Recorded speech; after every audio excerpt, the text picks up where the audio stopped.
Little tata নিবেদিত DBC নিউজের নিয়মিত আয়োজন সংবাদ সম্প্রসারণে সবাইকে স্বাগত জানাচ্ছি। আমি ফাহমিদা শম্পা। দিনের বাছাই করা সংবাদ এবং এর পর্যালোচনা নিয়ে সংবাদ সম্প্রসারণে আজ অতিথি হিসেবে অনলাইনে যুক্ত আছেন ঢাকা বিশ্ববিদ্যালয় টেলিভিশন, ফিল্ম অ্যান্ড ফটোগ্রাফি বিভাগের প্রতিষ্ঠাতা চেয়ারম্যান অধ্যাপক ডক্টর শফিউল আলম ভূঁইয়া এবং এনটিভির বার্তা প্রধান জহিরুল আলম। আপনাদের দুজনকেই স্বাগত জানাচ্ছি আজকের আয়োজনে। শফিউল আলম ভূঁইয়া, আলোচনা আপনাকে দিয়ে শুরু করি। বিএনপি আওয়ামী লীগের পাল্টাপাল্টি বক্তব্য দেখেছি সংবাদের শুরুতেই। সেখানে বিএনপি আবারও সরকার পতনের কথা বলছে এবং তাদের সমমনা দল নাগরিক ঐক্যের যিনি প্রধান মাহমুদুর রহমান মান্না, তিনি আজকে একটি নতুন ডেডলাইনের কথা, আগামী ৩ মাসের মধ্যে অর্থনৈতিক সংকট বা চাপে যেভাবেই হোক না কেন সরকারের পতন হয়ে যাবে বলে নতুন একটি ডেডলাইনের কথা বলছেন। বিপরীতে নয়াপল্টনেও যখন আজকে সমাবেশ ছিল বিএনপি, সেখানেও তারা বলেছে যে সরকারের পতন শিগগিরই হবে। আপনার পর্যবেক্ষণ কি বলে? সরকার ৩ মাসের মধ্যে পতনের কোনো ইঙ্গিত বা আলামত দেখছেন কিনা? ধন্যবাদ আপনাকে। যে আমি আপনাদের চ্যানেলে শুনছিলাম, বিশেষ করে মঞ্চের যিনি নেতা মাহমুদুর রহমান মান্না, উনি বলছিলেন, তো আমার এই বক্তব্যটা শুনে মনে হচ্ছিল যে এক ধরনের স্মিয়ার ক্যাম্পেইন, বা এটাকে কি বলা যায়, যে ভয় ছড়ানোর, ভয় বা আতঙ্ক ছড়ানোর একটা কৌশল। তো এখন বিএনপি বিরোধী দল হিসেবে সরকারের পতন চাইতে পারে, সরকারের বিরুদ্ধে আন্দোলন করতে পারে, কিন্তু এইভাবে মানুষকে আতঙ্কিত করার কোনো অধিকার তো কোনো রাজনৈতিক দলের নেই। কারণ হচ্ছে যে আমাদের বৈশ্বিক পরিস্থিতি, অভ্যন্তরীণ পরিস্থিতি সব মিলিয়ে আমাদের অর্থনীতি একটু চাপের মধ্যে আছে। সরকার কিন্তু সেই চাপ ধীরে ধীরে কাটিয়ে উঠছে এবং গত 15 বছরে আমাদের অর্থনৈতিক সমৃদ্ধি ক্ষেত্রে আমরা অনেক দূর সফল হয়েছি। অনেকগুলো ভালো ভালো প্রজেক্ট আমাদের বাস্তবায়িত হয়েছে, যেগুলো সুফল মানুষ পাচ্ছে। তো এখন এই মুহূর্তেও বাংলাদেশ ব্যাংক আমাদের এই যে ডলারের দামটাকে একটু স্থিতিশীল করার জন্য বা আমদানি রপ্তানির ক্ষেত্রে আরেকটু ভালো অবস্থানে থাকার জন্য নানা ধরনের উদ্যোগ নিচ্ছে। তো যখন কোনো নতুন উদ্যোগ গৃহীত হয় তখন এটার কিছু পার্শ্ব প্রতিক্রিয়া থাকে। তো সেগুলোকে মাথায় নিয়ে আমরা যদি গঠনমূলক সমালোচনা করি, কারণ রাষ্ট্রটি তো আমাদের সকলের, তো কিন্তু আমরা যদি মানুষকে আতঙ্কগ্রস্ত করি, তাহলে যেটা হয় যে মানুষ আতঙ্কিত হলে তার ক্রাইসিসটা বা অর্থনৈতিক ক্রাইসিসটা আরো ত্বরান্বিত হবে। তো সেটাই কি মাহমুদুর রহমান মান্না ত্বরান্বিত করতে চাচ্ছেন? তার বক্তব্য অন্তত আমার তাই মনে হয়। কিন্তু আপনি যদি রাজনৈতিক ভাবে বলেন, রাজনৈতিক ভাবে কিন্তু সরকার অত্যন্ত শক্তিশালী অবস্থানে আছে। কারণ হচ্ছে যে 7ই জানুয়ারি নির্বাচনের পরে আপনার যে নতুন সরকার গঠিত হয়েছে, সেই সরকারের সাথে বহির্বিশ্বের প্রত্যেকটি রাষ্ট্র কাজ করছে। কেউ কেউ বলেছে, নির্বাচন নিয়ে প্রশ্ন তুলেছে, কিন্তু সেই প্রশ্ন তো মার্কিন যুক্তরাষ্ট্রের নির্বাচন নিয়ে অহরহ উঠছে, বিভিন্ন জায়গার নির্বাচন নিয়ে উঠছে, কিন্তু রাষ্ট্রের পূর্ণ নিয়ন্ত্রণে সরকার রয়েছে এবং সরকারের সাথে সমস্ত বিদেশি শক্তিগুলো কাজ করছে। এবং দেশেও কিন্তু আমরা এমন কোনো মুভমেন্ট দেখতে পাচ্ছি না, পলিটিক্যাল মুভমেন্ট। যেমন সরকারকে যদি ক্ষমতাচ্যুত করতে হয়, তাহলে যে ধরনের পলিটিক্যাল মুভমেন্ট দরকার বা মানুষের যে ধরনের অনাস্থা দরকার, সেটা আমরা দেখতে পাচ্ছি না।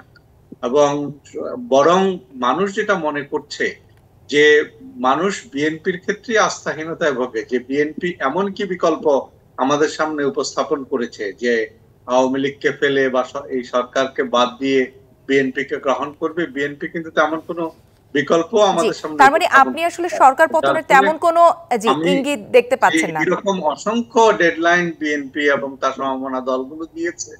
তো সেই ডেডলাইন দিলে তাদের কর্মীরা হয়তো একটু উজ্জীবিত হয়, কিন্তু সাধারণ মানুষের কাছে এটা হাস্যকর। জি, আমি একই বিষয়ে জহিরুল আলম আপনার মন্তব্য শুনতে চাই। আপনার কাছে এমন কোনো ইঙ্গিত মনে হচ্ছে কিনা যে সরকার অনেক চাপে আছে এবং সেই চাপের কারণে আগামী 3 মাস বা নিকট ভবিষ্যতের মধ্যে সরকারের পতন হতে পারে? আসলে ডেডলাইন পলিটিক্স তো আসলে আমাদের এখানে ওয়ার্ক করে নাই, বা যতগুলো ডেডলাইন আমরা দেখেছি বিভিন্ন সময়ে, সেই আপনার বানান ভূঁইয়ার সময় থেকেও, আব্দুল জলিলের সময় থেকে, সেই সময়ও কিন্তু এই ধরনের ডেডলাইনের পলিটিক্স ছিল। আমার মনে হয় যে এটা একটা পলিটিক্যাল রেটরিক হিসেবেই এই সময়ে হয়তো ধরে যেতে পারে। কারণ বিরোধীরা নির্বাচনের আগে তাদের যে সফলতা বা যে ব্যর্থতার হিসেব নিকেশ সেগুলো করে এখন একটা ঘুরে দাঁড়ানোর চেষ্টা তারা করছে, মাঠের রাজনীতিতে তারা ফিরেছে। তাদের সীমাবদ্ধতা গুলো, তাদের শক্তিগুলো বা তাদের দুর্বলতাগুলো এগুলো রিঅ্যাসেস করে তারা আবার একটা প্রসেসের মধ্যে তারা ঢোকার চেষ্টা করছে। সেক্ষেত্রে বিভিন্ন ধরনের বক্তব্য তো আমরা প্রতিদিনই শুনি। এই বক্তব্যগুলোকে আপাত দৃষ্টিতে খুব একটা সিরিয়াসলি এখনো, মানে যে ধরনের ডেডলাইনের কথা আপনি তুললেন, সেটা হয়তো এখনো জনমানসে বা তাদের রাজনৈতিক অনুসারী বা সমর্থকদের মধ্যে ওরকম কোনো প্রভাব তৈরি করবে কিনা সেটা নিয়ে সন্দেহ আছে। তবে নির্বাচন পরবর্তী যে পরিস্থিতি বা দেশের ইকোনমিক কন্ডিশন সম্পর্কে পূর্ববর্তী বক্তা যে কথাগুলো বললেন, সেটা কিন্তু নানা ধরনের কি বলবো যে পজিটিভ নেগেটিভ সব ধরনের আলোচনাই কিন্তু আছে। এখন কখন কিভাবে রাজনীতিতে কি স্পার্ক করে এগুলো কিন্তু একটু আনপ্রেডিক্টেবল। সরকার ডেফিনেটলি নির্বাচন পরবর্তী বিভিন্ন দেশের সমর্থন নিয়ে বা তাদের অবস্থানটাকে সুশক্ত করে তারা এগিয়ে যাওয়ার চেষ্টা করছে, কিন্তু বেশ কিছু জায়গায় কিন্তু ফল্ট লাইন কিন্তু তৈরি হচ্ছে। স্পেশালি ইকোনমির কথা যেটা বলা হচ্ছে যে সেটা পরিষ্কার দেখা যাচ্ছে যে বেশ কিছুটা চাপ তৈরি হচ্ছে রিজার্ভের ক্ষেত্রে, ডলারের ক্ষেত্রে, আপনার আমদানি রপ্তানির ক্ষেত্রে।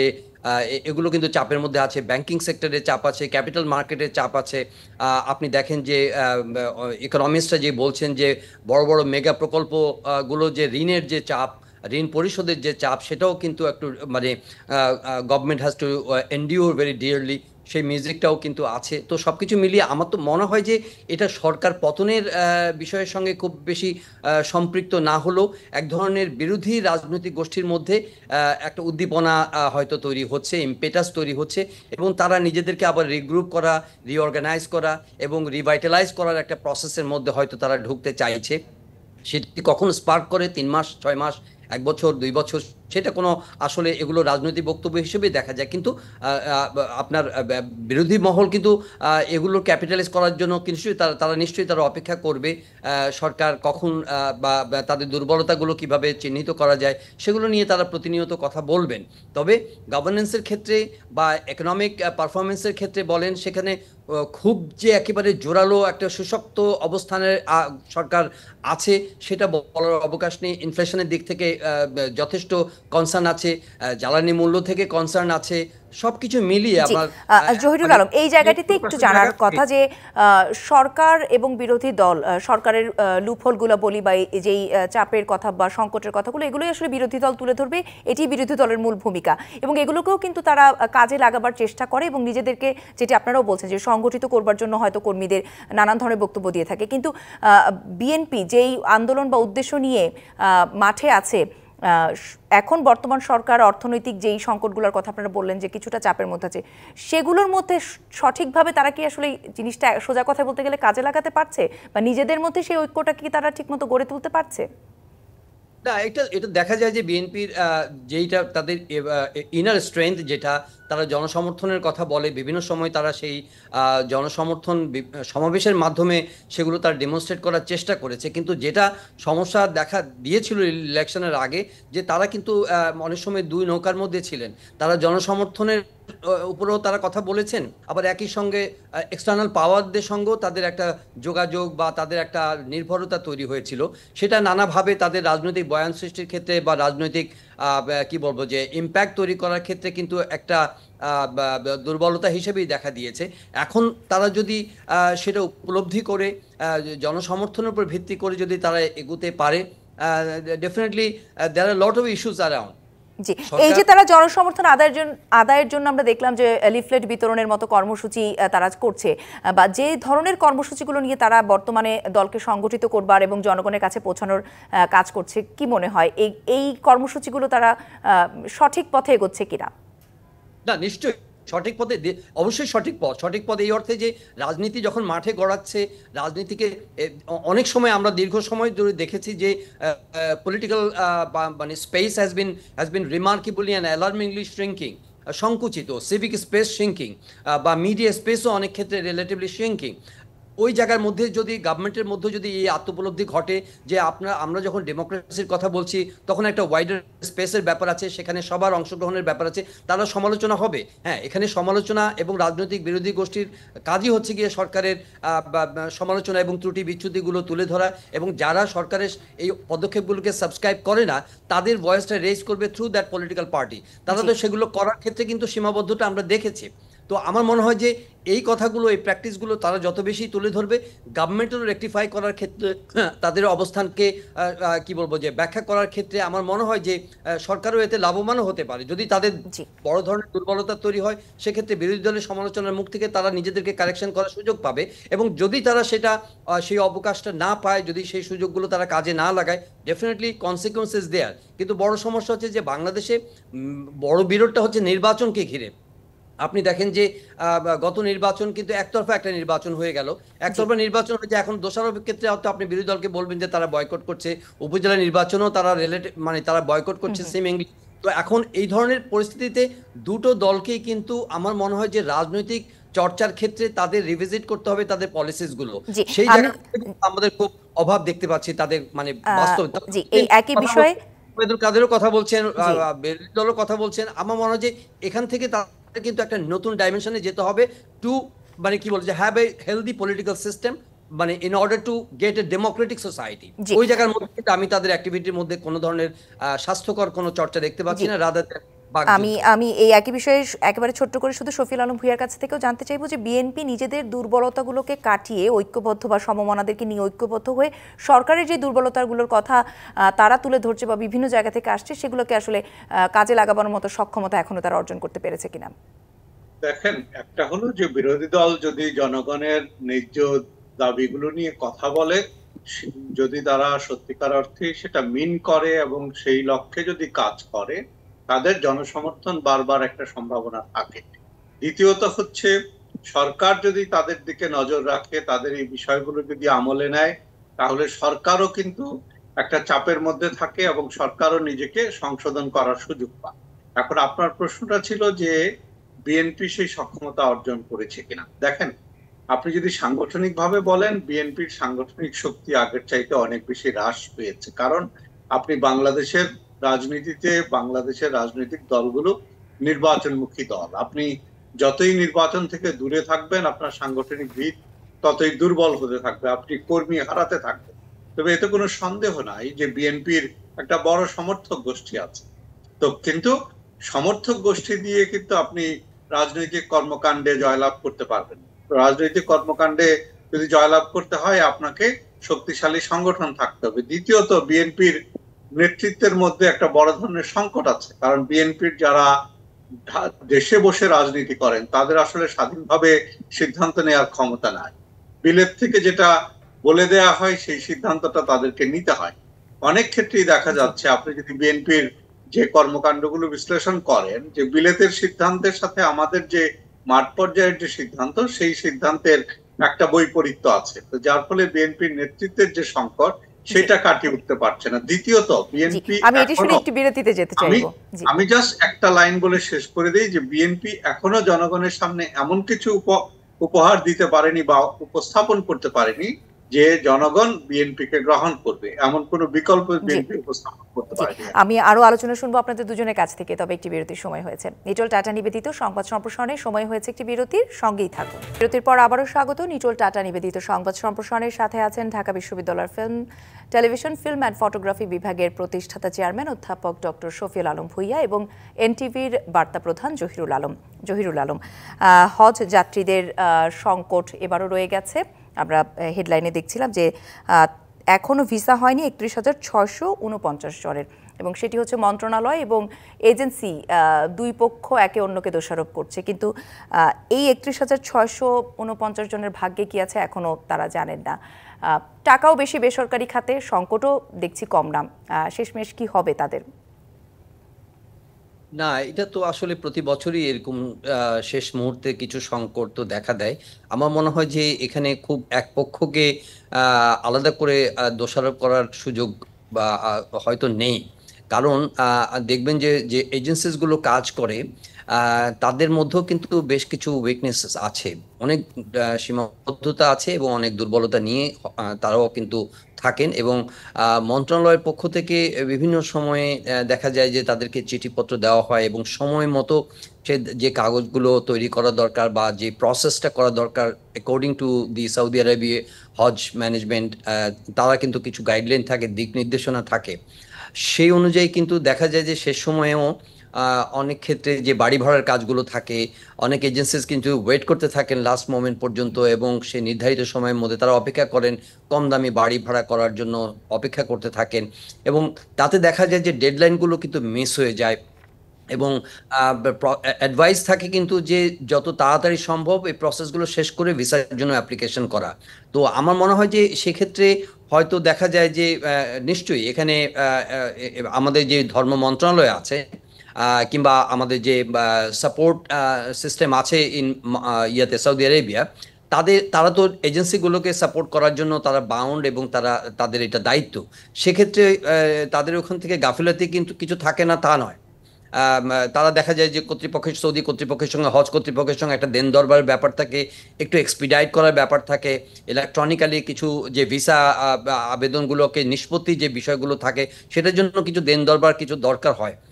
ওই জায়গা ওখানে এফিসিয়েন্সি বলেন বা নৈপুণ্য বলেন বা কিংবা প্রভাব বলেন সেটা কতটা আছে সেক্ষেত্রে দেখা যায় যে কর্তৃপক্ষের দিক থেকে এই দুর্বলতাগুলো কিন্তু আমরা দেখতে পাই। তো আমার মনে হয় যে সুনির্দিষ্টভাবে যে আপনি 30,000-এর কথা বললেন, আই বিলিভ যে হয়তো বা শেষ পর্যন্ত যে সরকারি পক্ষে ধর্ম মন্ত্রণালয় এগুলো তৎপর আছেন, এজেন্সিগুলো তৎপর আছেন, এমনকি সৌদি কর্তৃপক্ষ তারা তাই এটা তো এক অর্থে তাদের যে এই যে রিলিজিয়াস পিলগ্রিমেজ যে ট্যুরিজম মতো একটা তাদের যে অর্থ প্রাপ্তির ব্যাপার আছে এগুলো এনশিওর করার ক্ষেত্রে হয়তো একটা ত্রিপক্ষীয় সলিউশন হয়তো আসবে। কিছু ভোগান্তি শেষ মুহূর্তে থাকে, এটা কখনোই ফ্ললেস থাকেনি, কখনোই শেষ মুহূর্তে কিছু লোক কিন্তু হতাশাগ্রস্ত হয়ে পড়ে, যেতে পারেন না, নানা ধরনের ভোগান্তির শিকার হন। কিন্তু আশা করছি বা আমরা মানে চাইছি একান্তভাবে যে সমস্যাগুলো দ্বিপক্ষীয় ভিত্তিতে বা ত্রিপক্ষীয় ভিত্তিতে মুহূর্তে এগুলো সমাধান করবেন এবং যে 30,000-এর কথা বললেন সেগুলোর সংখ্যা হয়তো অনেক সিগনিফিক্যান্টলি কমে আসবে এবং তারা হয়তো শেষ মুহূর্তে নিশ্চয়ই ভিসার আবেদন প্রক্রিয়া তো হয়েছে কিন্তু এটাকে শেষ পর্যন্ত আসলে তারা যেতে পারবেন, তাদের যাত্রার যে জটিলতা সেটা হয়তো কেটে যাবে। কিন্তু অধ্যাপক শফিউল আলম ভূঁইয়া, যে কথাটি বলছিলাম যে আপনার নিশ্চয়ই মনে আছে যখন হজের প্যাকেজ ঘোষণা করা হয় আপনারাও অনেক আলোচনা করেছেন যে অন্যান্য দেশের তুলনায় আমাদের এই মূল্যটি অনেক বেশি ছিল বেসরকারি পর্যায়ে, সেটি নিয়ে অনেক আলোচনা দেন দরবার হয়েছে, কয়েক দফায় সময় বাড়ানো হয়েছে। তার মানে যারা হজ যাত্রী তারা টাকাও বেশি দিচ্ছেন, ভোগান্তিটাও বেশি নিচ্ছেন। কেন? কারণ এই 31,649 সংখ্যা তো কম না, এটি হয়তো যদি 3100 হতো সেটি একটি মেনে নেওয়া যেত। এবং যেটি জহিরুল আলম বলছিলেন যে প্রতি বছরই এটি একটি মানে নতুন কোনো ঘটনা না এবং মোটা দাগে দায় হচ্ছে হয় হাব মন্ত্রণালয়কে চাপা অথবা মন্ত্রণালয় হাবকে দোষ দেয়, কিন্তু ভোগান্তির তো কোনো সমাধান হয় না। না, এটা তো অত্যন্ত দুঃখজনক যে অনেক মানুষই কিন্তু তার সারা জীবনের স্বপ্ন থাকে, বিশেষ করে মুসলিম সম্প্রদায়ের অনেকেরই সারা জীবনের স্বপ্ন থাকে যে সে হজ করতে যাবে, পবিত্র মক্কা নগরীতে যাবে, আমাদের প্রফেটের রওজা জিয়ারত করবে। এই স্বপ্নগুলো তো অনেকের থাকে। তো সেই স্বপ্ন পূরণের ক্ষেত্রে এই যে প্রতিবন্ধকতা, এই প্রতিবন্ধকতাটা কেন থাকবে? আর এটা তো নতুন কিছু নয়, আমরা তো প্রতি বছরই আমাদের এখান থেকে মানুষ হজে যায়। কিন্তু এখন নানা ধরনের এজেন্সি আছে, সেই এজেন্সিগুলোকে একটু মনিটর করাটা মনে হয় খুব জরুরি হয়ে পড়েছে। কারণ এমনও অভিযোগ আসে যে টাকা পয়সা দিয়ে কেউ প্রতারিত হন এই হজে যাওয়ার নাম করে। তো এই যে পবিত্র কাজ, কারণ অনেক মুসলিম সম্প্রদায় তো এটাকে একটা অন্যতম পবিত্র কাজ হিসেবেই মনে করে। তো এই পবিত্র কাজের সাথে যারা জড়িত থাকেন তারা কেউ ধাপ্পাবাজির আশ্রয় নেন। তো এই ধরনের বিষয়গুলো একটু অনুসন্ধান করে দেখা যে এই যে এখনো পর্যন্ত, কালকে তাদের ফ্লাইট, আজকে পর্যন্ত 31,649 জন যাত্রীর বা হজ যাত্রীর ভিসা এখনো ইস্যু হয়নি। কেন হলো না? এটা কার গাফিলতি? এটা কি এই এজেন্সিগুলো গাফিলতি? যেমন জহুরুল আলম সাহেব গুরুত্বপূর্ণ কয়েকটি কথা বলেছেন যে তারা ওই যে কম দামি বাড়ি খোঁজার চেষ্টা করে বা অতি মুনাফার কথা চিন্তা করে।